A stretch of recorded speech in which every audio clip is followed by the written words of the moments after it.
आला हजरत रहमतुल्लाह अलैह से किसी ने पूछा मजार पे जाने का तरीका, आला हजरत ने फरमाया न कब्र को हाथ लगाना है, न बोसा देना है, न हाथ लगाना है, न बोसा देना है। और फरमाया तवाफ बिल इत्तेफाक हराम है। लोगों ने कहा हुजूर फिर हाजिरी कैसे देनी है? तो आला हजरत का फतवा, ओ मेरे भाइयों मिन्नत करता हूं ये चीजें मशहूर करो दुनिया में, ये मशहूर करो। हमारा ज्यादा नुकसान वो मलंग तलंग कर रहे हैं जो दरबारों पे बैठे हुए हैं। ये गंद जो डाल गया इसे साफ करो। फाज़िल बरेलवी रहमतुल्लाह अलैह ने फरमाया किसी बुजुर्ग के मजार पे जाओ तो 4 हाथ दूर खड़े होके फातिहा पढ़ो। कितनी दूर है? 4 हाथ। एक शख्स ने कहा हुजूर मदीने जा रहा हूं, नबी पाक की जालियां चूम लूं?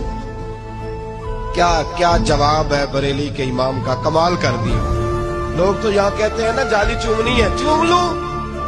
आला वो किसी पूछने लगे तेरा मुंह इस काबल है तो मुस्तफा की जालियों को लगाए? तेरा मुंह इसका है, पाए नजर होश में आ, ये कुव्वे नबी है, आंखों से भी चलना यहाँ बेअदबी है। और फाज़िल बरेलवी फरमाने लगे पेशे नजर है वो नौबहार, मेरा सजदे को दिल है बेकरार, रोकिए सर को रोकिए यही तो इम्तिहान है।